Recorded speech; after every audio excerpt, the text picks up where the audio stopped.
Thanks for having me here. I'm excited to be here. The official topic that we were kind of assigned to discuss is trends in social, mobile, and omnichannel, but I've had probably a dozen webinars on these topics in the last couple of months, and you've probably seen a lot of the slides and data that I would have presented anyway, so we're actually just going to scratch that title, and what I'm going to do is I'm going to share with you a little bit of what I often get asked about, which is, what are some good examples that you're seeing out in the marketplace? What do you think is inspiring people and potentially the direction that the industry is moving in? So that's what I am going to do, is I'm actually going to talk about a bunch of ideas that I think everybody should think about stealing. Now, I did meet with a few lawyers this morning, so I got to be careful that nothing here is like patented ideas. These are all just good executions of concepts in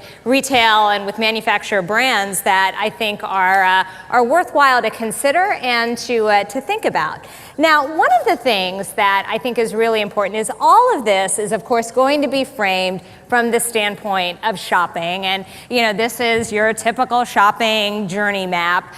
This is actually not, you know, the official Forrester journey map. This is, I think, just a bunch of clip art that one of the people on my team pulled together. But the point is that, you know, everyone's going to have their own different interpretation of all of the words, but the key commonalities always are going to be about what's pre-shopping, shopping, and post-shopping. And all of the data points and all of the little examples that I have here today are going to map to each of those individual components. And just kind of keep that in mind as we go through, because you want to think about how does it loop back to your business and what are some of the ways to pull it all together.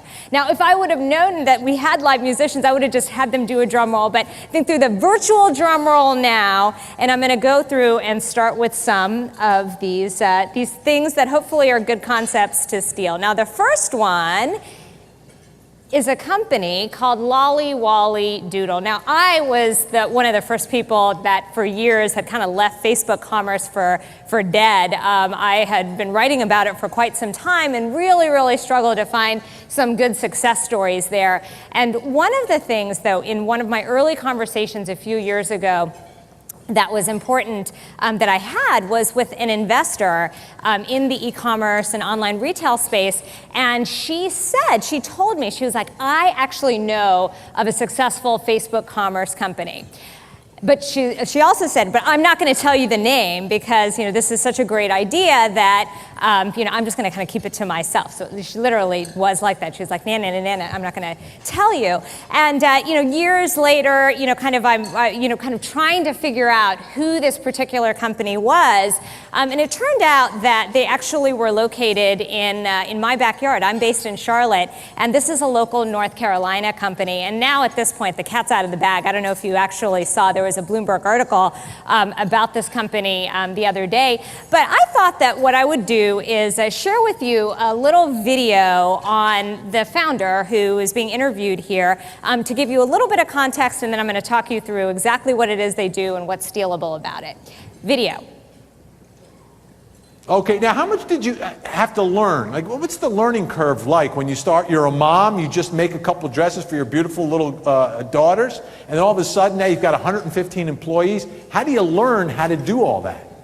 Well, you know, you just learn on the cuff. I mean, as you go. Considering we're in an environment, we've started a business that's never been done before. F-commerce, building a business on Facebook.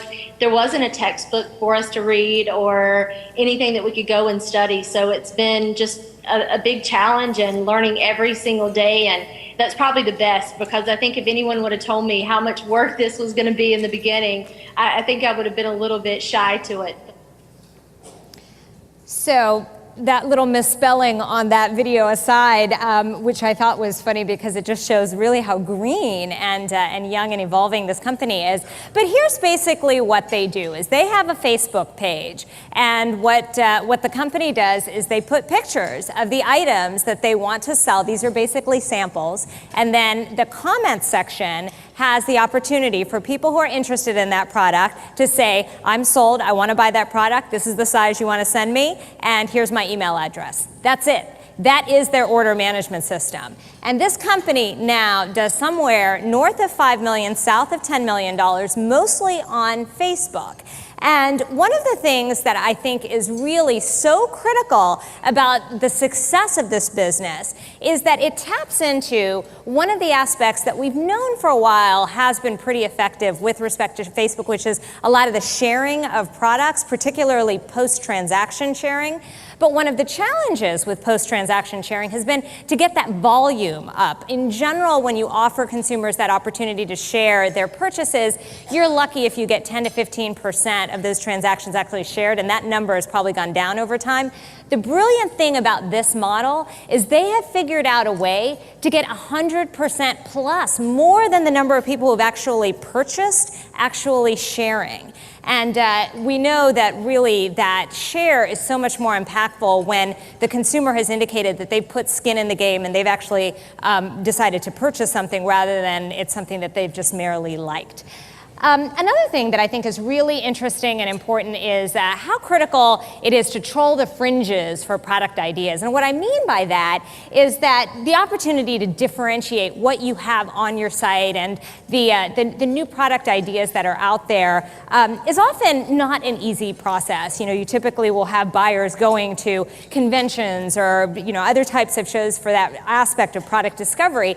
But one of the best things about a lot of web shopping now is the emergence of all of these marketplaces that are in the process of discovering interesting innovations.